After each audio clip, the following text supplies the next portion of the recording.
and today we'll be needing some materials. So if you could take a couple minutes as I go through just an introduction to grab a something to write with, and then if you can, 10 sticky notes, any size. If you don't have sticky notes on hand, that's okay. A piece of paper will be just fine. So as you're getting your materials together, your supplies, because we love an interactive class, I am going to just start by reintroducing the topic of resilience. Today, we're going to be talking about character strengths. This is the last class in the Bring Out Your Resilience series of classes. So we've had 3 other classes just talking about different skills that you can practice to build your resilience, strengthen your resilience in one way or another as challenges arise at work and at home.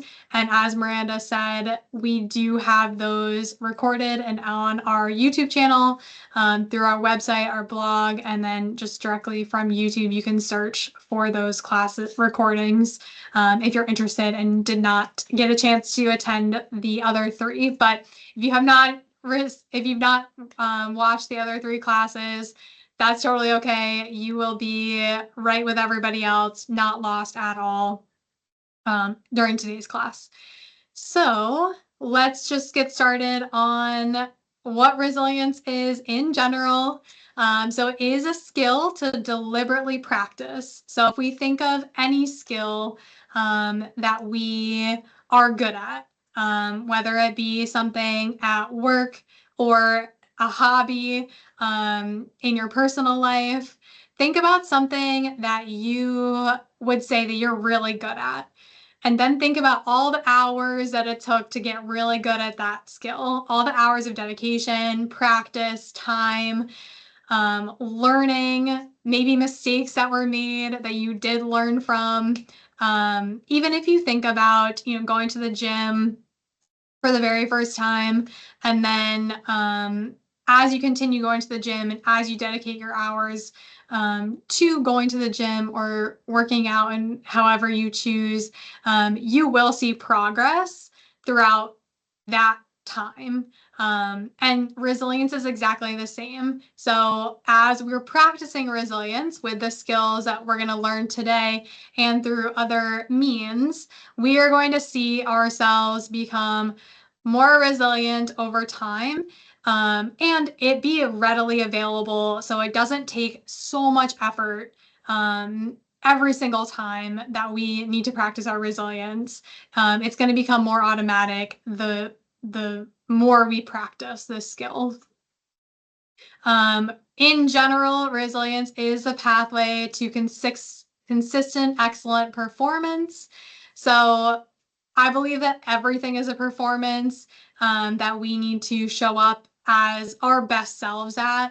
So if we think of going to work every single day, whether or not we have meetings or office work, interactions with our colleagues, we want to be at our best self and we want to be consistent.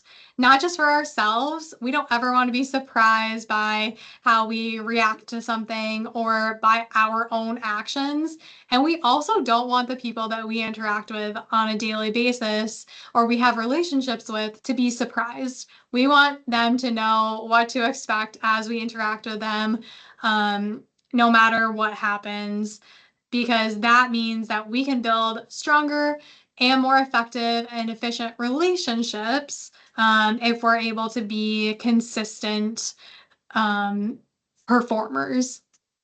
And then the actual definition of resilience is the ability to bounce back in the face of adversity, challenges, and change.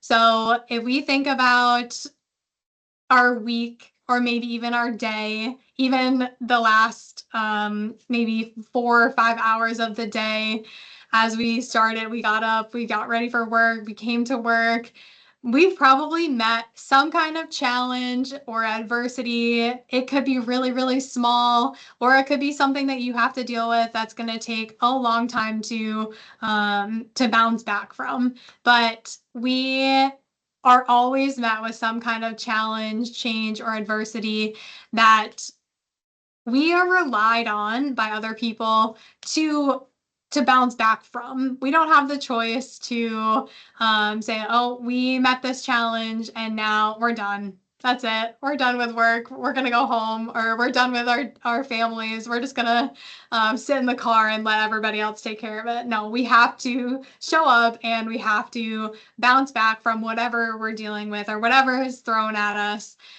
because we owe it to ourselves and we owe it to everybody else in our lives to be at our best. And so we have the choice to practice resilience through, as I said, multiple skills, and ways that we can show up in ourselves. And that's where character strengths comes in. We'll be talking about this a little later in the presentation, but really using our strengths to bounce back from those adversities, or recognizing our strengths to deal with any kind of challenge and change. So when we think about these challenges or changes or some kind of adversity that's that comes into our day or comes onto our to-do list, think about what motivates you. Think about what motivates you to deal with this change. And you can even think more broadly about the things that you do on a daily basis, no matter what. If you love it or if you don't like it, or it's something that's a challenge or something easy, maybe it's something that's unexpected or something that you put on your schedule. What motivates you to do anything? And I'd love to see what people use for motivation in the chat.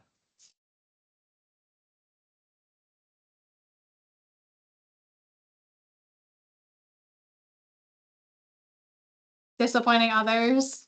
So maybe not disappointing others motivates you to do something. Other people, family.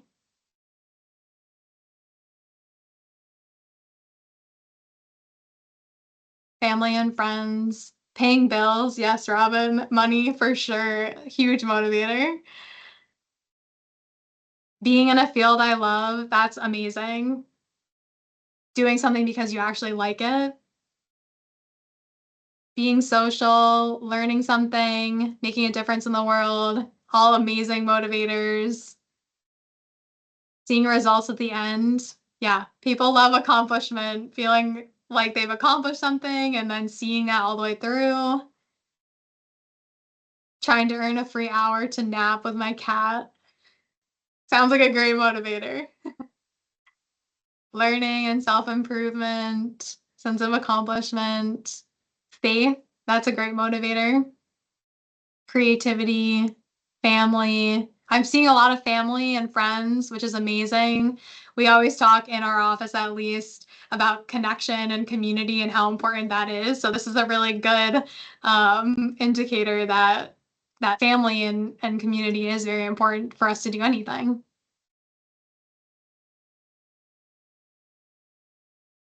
Yeah. So I'm seeing a lot of different sources of motivation, which is amazing. Retirement, Amy, yes. Hopefully soon for you. um, and so as we're looking at these sources of motivation, and thinking about the other ways maybe that you weren't able to put or didn't want to put in the chat, we can see so many different sources, right? So we've got money, personal growth, reaching a goal. I saw that, feeling accomplished, having fun, family. I didn't see any like free food or free stuff. If you've ever been to a Wellbama health screening, which hopefully you all have, you get a free t-shirt, you get money, and you get an apple. We try to hit all the exciting things that people want to see or are motivated by to get their health in order. But as you can see, and as we see in the chat, there are plenty of ways that we can motivate ourselves, and it depends on the task that we have at hand. So if we think about something that we love to do, that is a little bit easier to motivate us because we love it. It's fun. It's something that gives us joy or brings joy to our life. And then we think about something that we don't love to do, but we have to do. Oftentimes, going to work is something that we're not jumping out of bed for.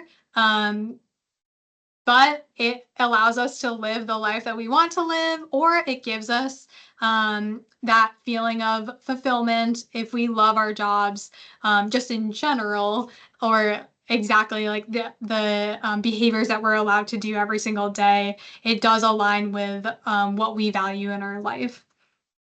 And so we're not always motivated by the same thing. And when we think about being thrown that curveball or that challenge or adversity, something's not going right, we're met with some kind of challenge, it's a lot more difficult to stay motivated. And if we're thinking about being motivated by free food or even money, sometimes that challenge or that adversity that we're facing it's not enough to get the amount of money that we're being offered, or it's not enough to just get free food to deal with this challenge. But we have to keep moving forward. Like I had mentioned earlier, we are an integral part of our jobs, our families, our life, whatever your life looks like, you have to keep moving forward. You don't have the option to just say, you know what, that motivation is not enough for me. I'm not going to deal with it, even though it's affecting your life. And so we have to understand how we can motivate ourselves in those moments where it is really difficult and we don't feel motivated by those things that we typically use to motivate ourselves or that are a little bit easier to find to motivate ourselves. And so this is where resilience comes in, and this is where understanding and bringing awareness to where we have control matters. And so building awareness of where we can motivate ourselves, how we can motivate ourselves is going to help us understand where we have that control. Because in a world where we typically don't have control over the things that are being thrown at us every single day, in terms of those adversities or challenges that we have to face, we can always control where we put our attention and what we do about this challenge or this adversity. And so what we want to focus on is where we have that control, and where we have that control is our actions and what we do about it. We also want to focus on resilience and where we have control or what we use to motivate ourselves, because that allows us to know exactly what to expect from ourselves.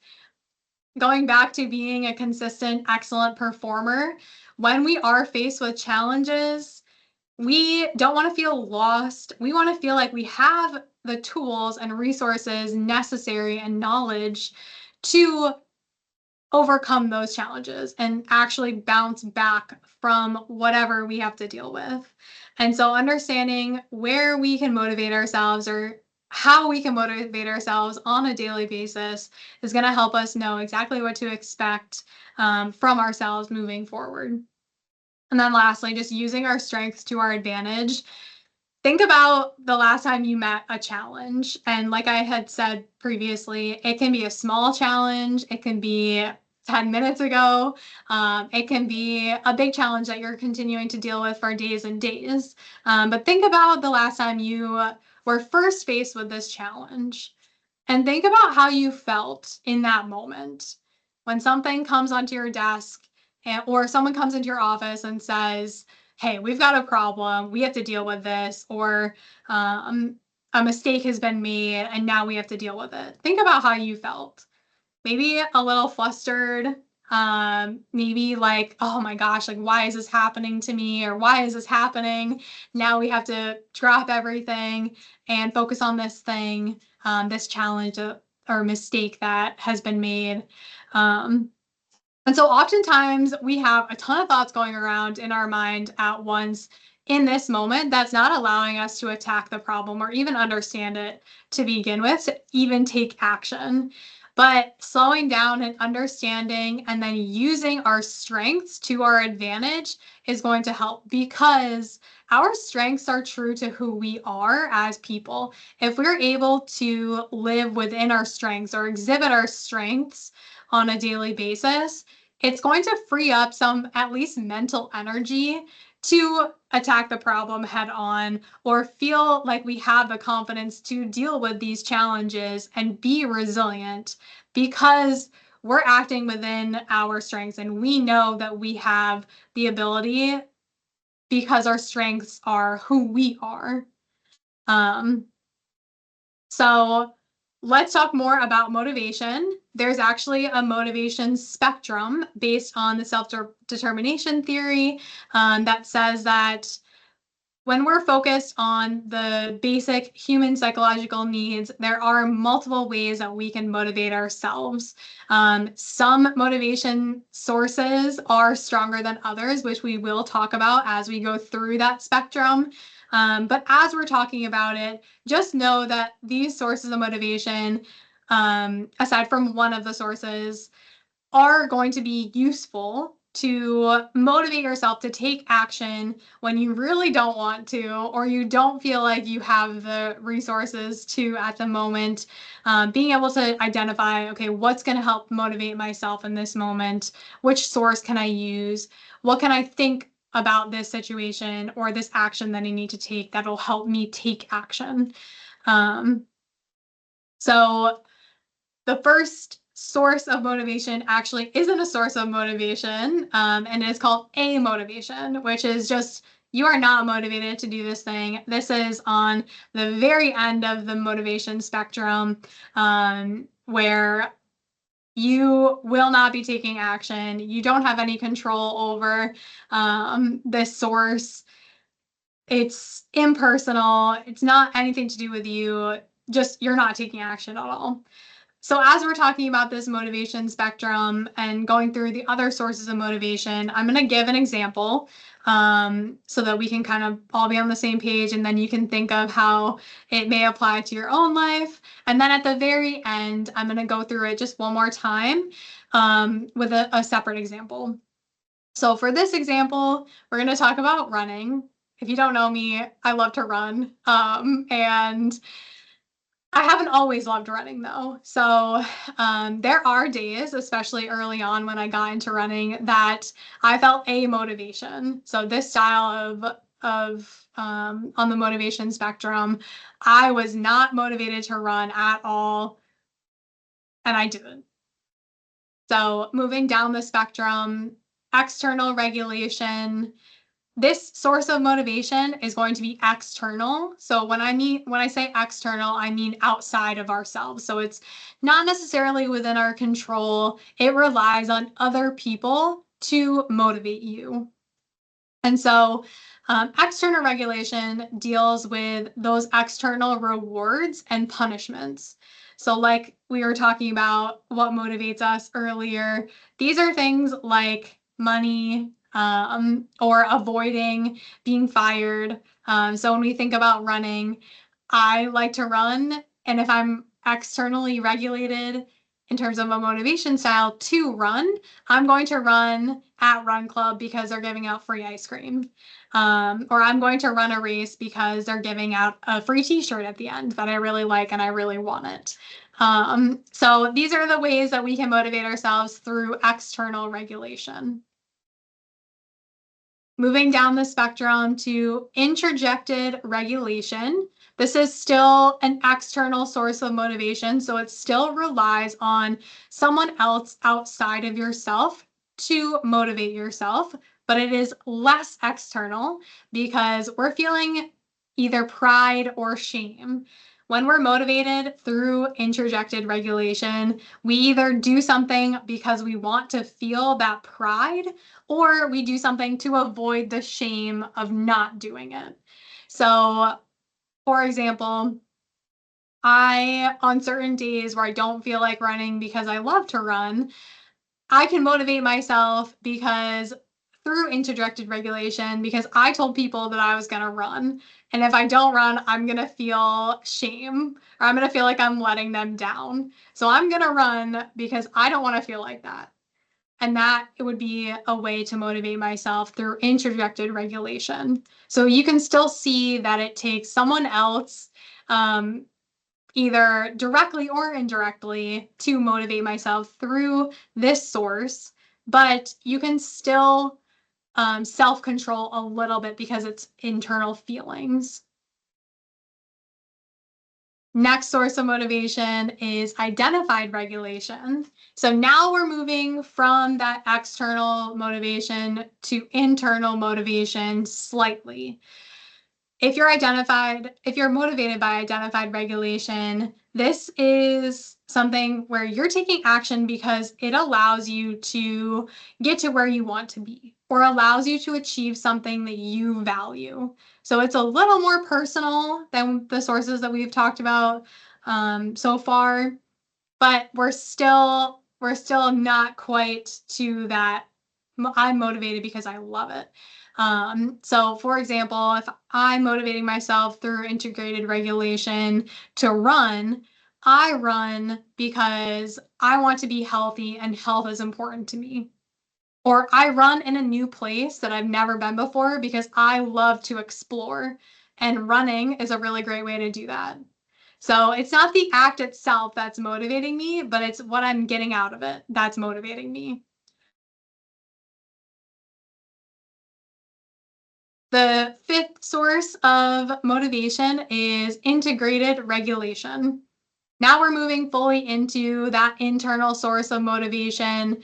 It's the congruence with yourself, the synthesis of who you are. So if I'm motivated to run through integrated regulation, I'm running because I'm a runner. I identify as a runner, as an athlete. That's part of who I am. That motivates me to run. And then the last source of motivation is intrinsic motivation or intrinsic regulation. And this is fully on that self-determined side through the self-determination theory that I had mentioned. And it is fully internal. It is fully because you enjoy it. If you think about kids playing on the playground, they're playing because they love it. They are just experiencing pure enjoyment. You don't have to go tell them, for the most part, to go play. They will absolutely do it because they want to and they love it. And so if I'm thinking about running, I run because I absolutely love the act of running, not what it gives me, not who I am, but because I just love putting one foot in front of the other for miles, which sounds great every day. I would love to be motivated through intrinsic motivation every single day, but that's not often the case. And it's not often the case with everything. And that's why it's great that there are so many sources of motivation because then we can pull on each source depending on what we need to deal with and how we need to take action.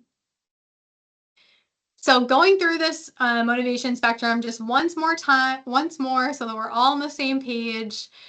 A motivation is that non-motivation, there's no motivation at all. So thinking about more of a work example, I'm not going to work because I don't want to. We don't have the luxury to say that. So we don't want to live in this A motivation part of the spectrum. Moving into external regulation, I'm motivated to go to work because that's what expected. I have an obligation that I said I would be at work from 8 to 5 every day, Monday through Friday. And I go to work because I don't want to be fired. I'm avoiding that punishment. Moving through interjected regulation, you're feeling either pride or avoiding some kind of guilt or shame by doing something. So I work because I work because I don't want to be fired, right? That is going to help me, or that was external regulation. Introjected regulation is I am going to work because I don't want to let my coworkers down. I don't want to feel shame for letting them down or not pulling my own weight. Identified regulation, I'm going to work because I'm going to earn money so that I can take care of my family. If I value my family, I am going to go to work because that's what's motivating me. Introjected regulation, that internal regulation and part of who I am. I'm going to go to work because I love supporting my employees with health and wellness. It's part of who I am. That's what I value. That's what I'm going to do. And that's what's getting me out of bed and out the door in the morning. And then lastly, I'm intrinsically motivated to go to work because I absolutely love it. Any questions about the motivation spectrum? You can throw it in the chat. You can come off mute if you'd like, and we can talk through it. If not, you can save it to the end. We will do more questions at the end if there are any, but we will keep going. So as you can see, each source of motivation is going to be effective in one way or another. The closer we are to this self-determined side, this intrinsic motivation, the stronger and more sustainable that motivation is for a couple different reasons. One, because it's internal, it's more controlled by you. You are not relying on somebody else to motivate yourself. You are doing it no matter who's around you, no matter what someone is telling you. You're doing it for internal reasons. And second, these internal sources of motivation, because they are internal and they're more true to what you enjoy or what you value, those sources are going to be more sustainable long term. If we think about just doing something to earn money or doing something to earn a free t-shirt, eventually we'll say we have enough t-shirts. We're not going to be motivated by that thing. So those external sources of regulation need to continue to increase to continue to motivate us to do the exact same thing.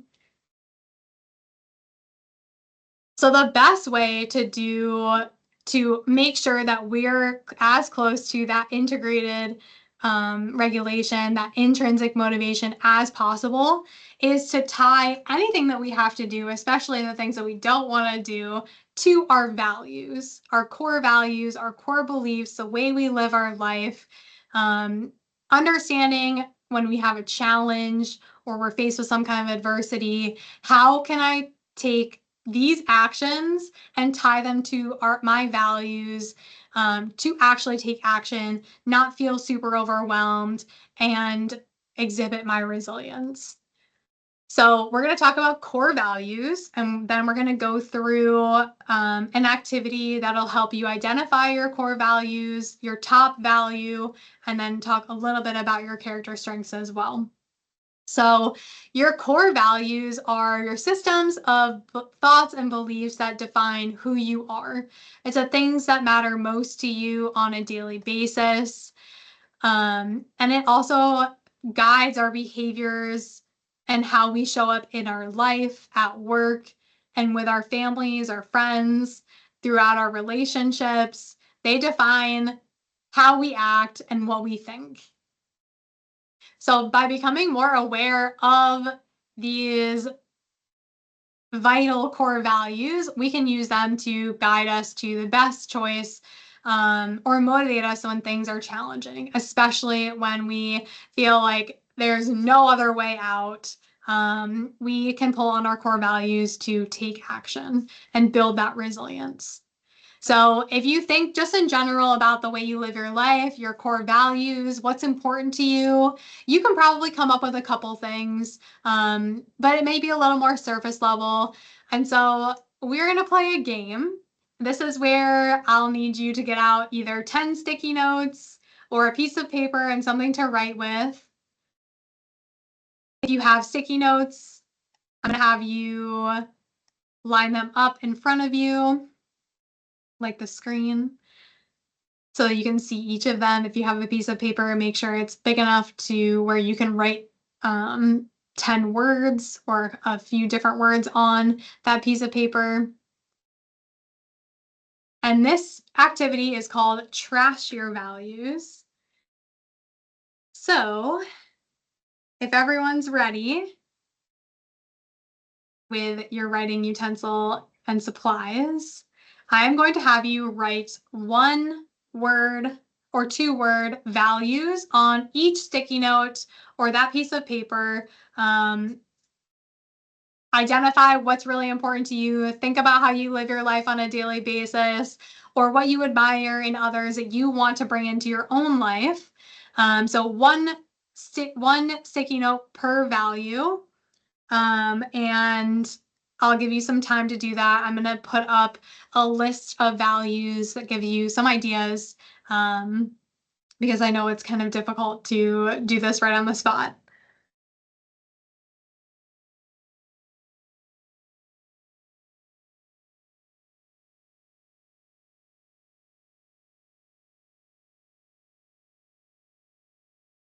So take your time, write 10, yes. 10 values, 1 per sticky note or on your piece of paper.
So I'll give people just a couple more minutes to identify their 10 values.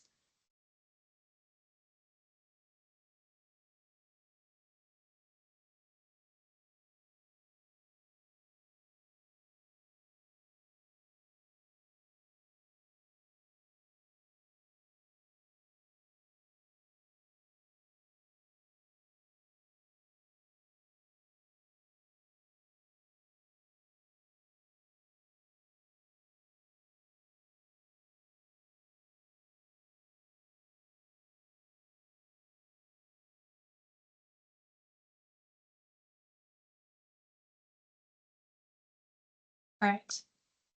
We'll do 30 seconds. Finish up what you're writing, finish up your 10.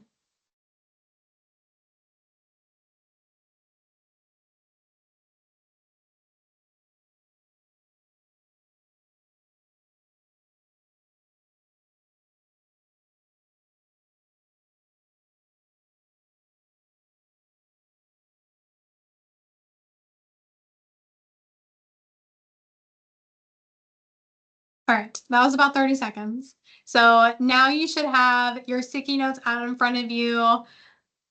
So looks hopefully maybe something similar to this. Take a minute to look at what you wrote. Look at your 10 values in front of you. Make sure that these are the 10 values that you like to live your life by. These are important to you. And because now this activity is called Trash Your Values, we are going to take these values away until we have one true top value remaining. So as you look at your 10 in front of you, I want you to think about the 2 values that you can trash. So you're going to take away 2 and you're going to be left with 8 of your top values. So thinking about, what might be a little more important than another value. how they may connect, but you're going to take away 2. So you are going to be left with 8, looking something like this. If you're writing on a piece of paper, you can just cross out the value.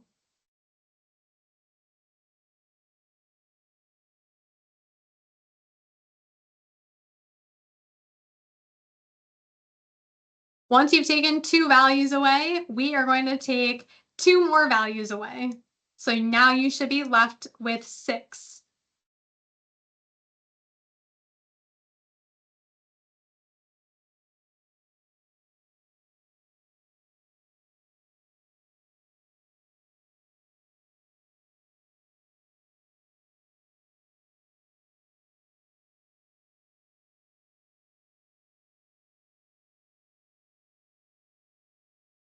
Once you've taken 2 values away, you are going to take 2 more values. You'll be left with 4 values. And as we continue to take more and more values away, I know it becomes increasingly harder. This is not meant to be that these values that you're taking away are unimportant, but this is just to give you an idea of to think through what is really important to you, how your values connect, how you might actually use your values in your life. So you should be left with 4 values. And we're almost done, so hang in there.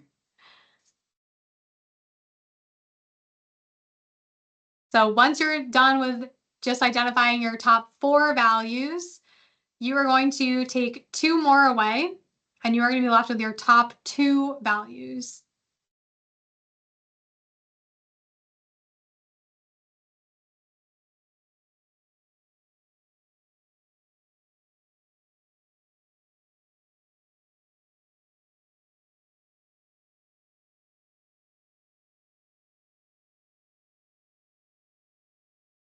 All right. With your top 2 values, I want you to take a moment to look at your top 2 values in front of you. Think about how you live your life. Think about what's really important to you. Looking at these 2 values, is this what is important to you? I'm going to give you an opportunity, if it's not, to bring back one of your other values and exchange it. So if you got rid of a previous value that you're now saying, well, that is really important to me, you can bring it back.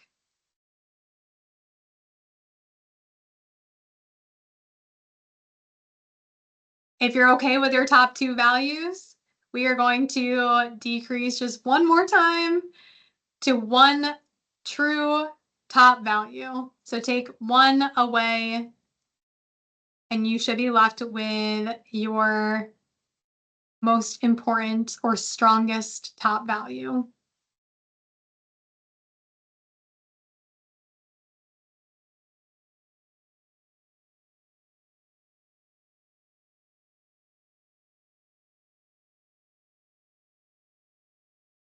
All right. Hopefully everyone has identified their top value. This may be different than you had thought. Maybe it surprised you that you came away with this one value. Maybe it's right on the mark and you say, yep, I knew it all along. This was my very top value. And now you know that going through this activity just solidifies that, and you're able to use this top value as we're going to be talking about it in just a little bit. But as I previously mentioned, this activity was not meant to show you that that certain values are not important to you. All 10 of your top values are clearly important to you because you chose them out of that list that I had put up on the screen and countless other values that people hold in their life. So all 10 values are still important. But hopefully, as you went through this activity and you were determining what values to keep and what values to throw away, you were able to say, you know what, these two values are so similar. I can kind of combine them, like family and health or family and community. Those are kind of similar. So I can do away with one of them, and still hold both of those values kind of in your mind. But, if you select family to keep, it still means that you're part of a community or that's really important to you. So it's really just about getting down to what is truly important to you and allowing you that space to identify that today in the moment. So now that you've identified your top value, you are going to take a moment to think about how this value shows up in your life or how you use this value on a daily basis. And so on your sticky note or piece of paper, I just want you to write a couple bullet points just as a reflection of behaviors that exemplify this value for you. So, for example, my top value as I did this was adventure. So in terms of an everyday life situation, for me, I exhibit adventure by saying yes to everything or yes to certain things. I exhibit adventure by going out in nature and being like taking a walk even. So just a couple bullet points on how you use this value to show up every day.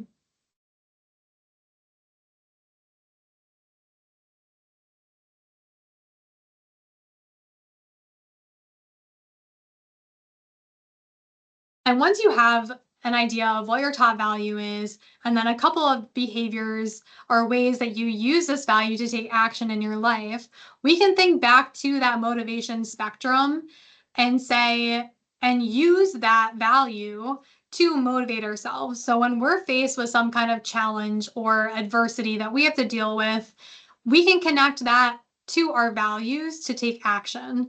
So if I'm met with a work challenge that I feel like I don't have control over, I need to exercise my resilience and use my core value of adventure to take action. So even at work, if we're dealing with something that I didn't expect to happen or that's really complicated, that takes a lot of time, that feels really like unmanageable, but still needs to be taken care of, I can tell myself, you know what, like I love adventures, I love challenges. I can take action and tie whatever kind of action that I need to deal with this challenge to adventure that makes it a little more exciting or allows me to feel a little more in control than if I were to tie it to work and say, you know what, I have to deal with this problem or I'm going to be fired. That's not as helpful long term, and it's not going to help me have the confidence to deal with that challenge. So now we're going to talk a little bit more about character strengths. So we're going one level deeper. We understand our core value, we understand how we can use it to our advantage, and how we can tie it into our resilience when we're met with some kind of challenge or barrier that we have to get through. Going one step further and using our character strengths will allow us to be even more resilient and act within our strengths on a daily basis to deal with any kind of issue, no matter what comes up. So character strengths are positive personality traits that reflect our basic identity, produce positive outcomes for ourselves and others. So if our core values are the beliefs that we hold and they guide us to select certain actions, those are going to be important, but our character strengths are what allows us to move toward our values. So these are more personality traits. Our values are things that we, in the moment, see as important. So these character strengths are true to who we are. And when we're acting within our character strengths, we are energized rather than exhausted. So we're going to feel more fulfilled. We're going to feel happier if we're able to act within our character strengths on a daily basis or whenever it really matters most. So when we talked about what motivates us at the beginning of this class, And people had said, I love my job, or I love that I'm able to help people. That altruism, that's part of your character strengths. If that's something that you feel like is true to who you are, your identity, that is going to help you stay motivated and energized rather than exhausted coming to work every day. And you're able to, luckily enough, act within your character strengths. So character strengths are actually from the Values in Action or Institute on Character organization. So there's a lot of research done on this topic. The researchers have found that there are 24 character strengths within 6 different virtues. So as we can see, the 6 virtues on the screen are broken out into different character strengths or different categories that will show up in one way or another in everyone's life. This is very similar to any other kind of like personality test.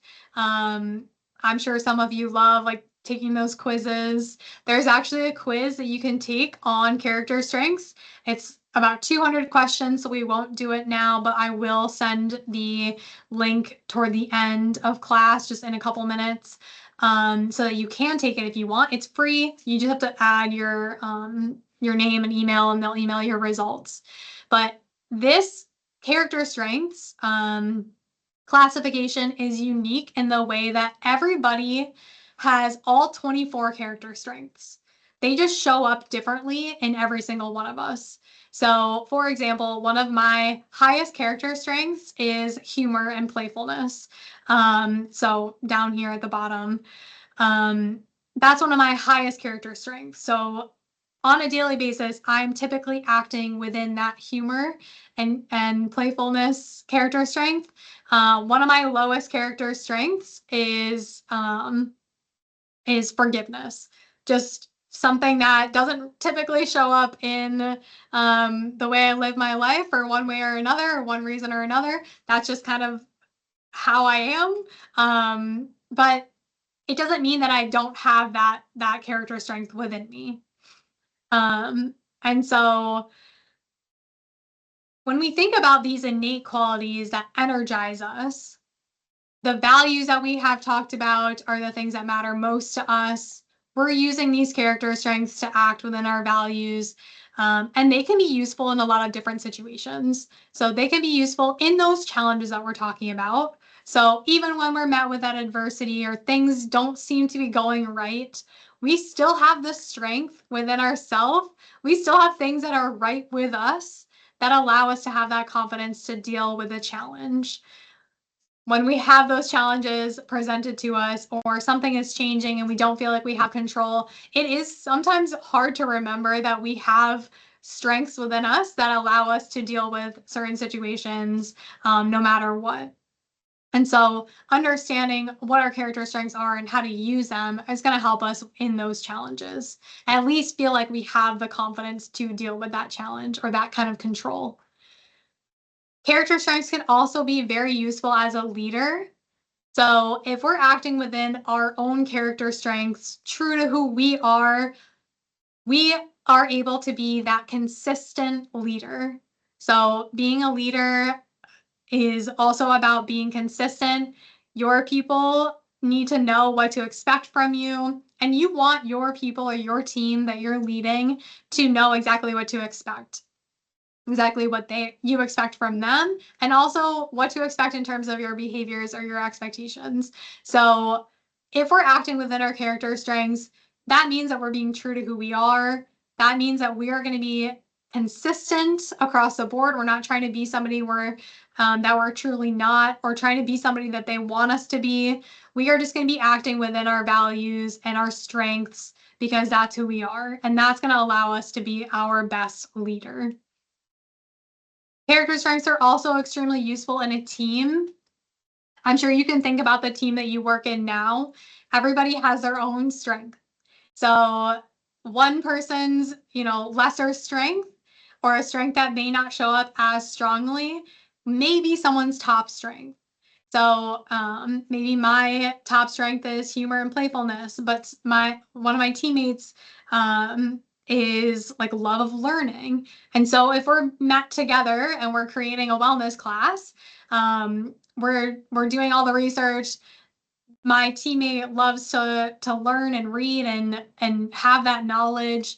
They can come up with, the background information and the research, and then I can bring in the fun and throw a couple jokes in there or something. So you can see how teams can use their character strengths, but as long as they have that space to act within their character strengths and know what their character strengths are, they're able to bring their best selves and then also trust that their teammates are going to bring their best selves to the table. And it can be a well-rounded activity, class, event, solution to a problem. Whatever you are working on as a team can be as good as it can be because you're all working within your strengths.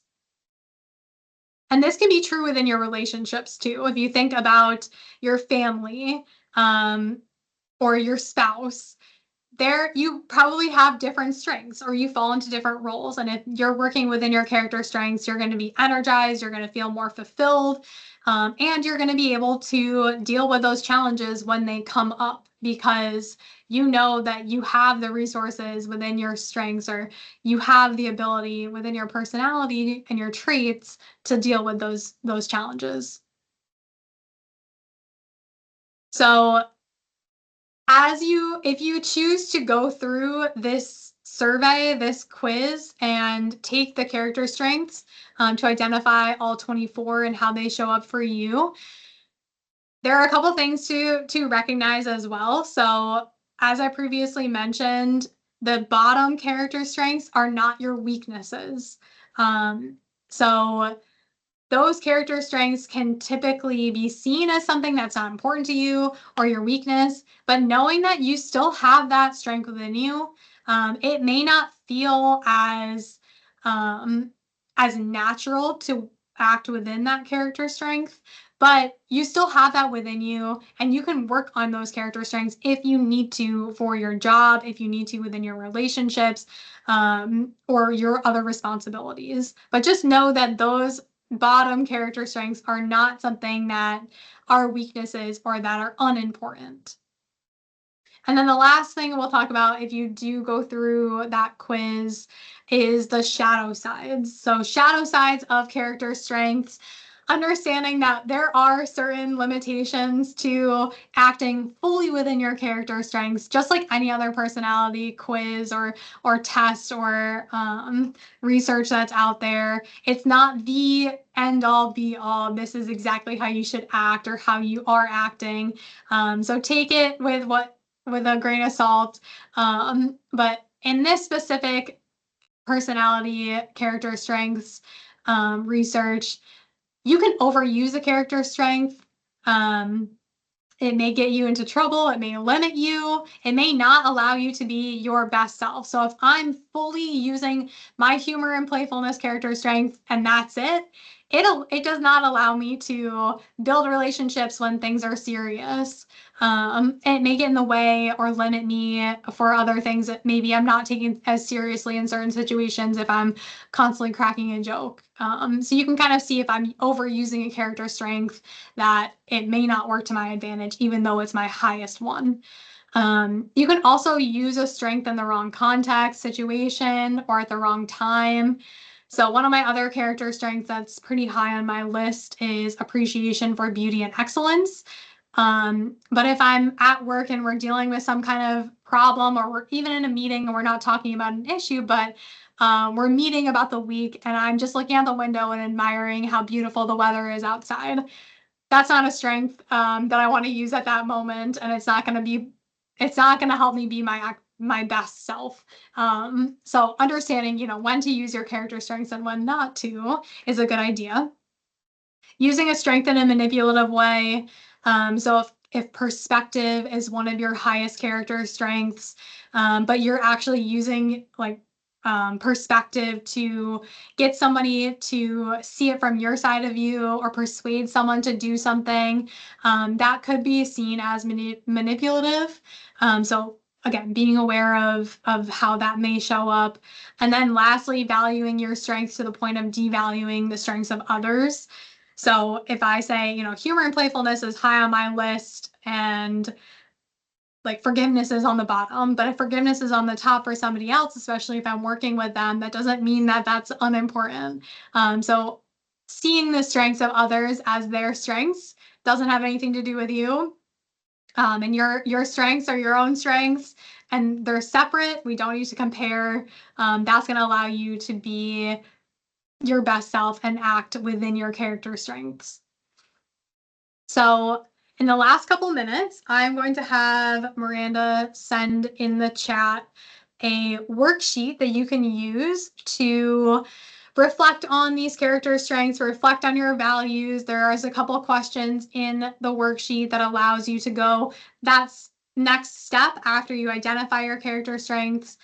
And then lastly, I am going to put in the chat as well the character strengths survey. To go back to this slide. That if you want to take this quiz, it doesn't take that long, but it's longer than I would want to take in the class. But take it. It's very interesting. It allows you to think about, again, what's important to you, and then you may be surprised by your results. So if there are any questions, I'd love to hear. I hope you're able to live within your core values today and your character strengths, tie your values into your motivation a little bit more so you can feel more fulfilled and allow yourself to be resilient. And last thing I'll leave you with is that it does take practice. So resilience is a skill. Using your core values is a skill that you just have to remember to use or practice. And so I hope this allows you to think a little bit more about it as you go through your daily life. Larry, Spartan race. I don't know. We were just talking about Spartan race.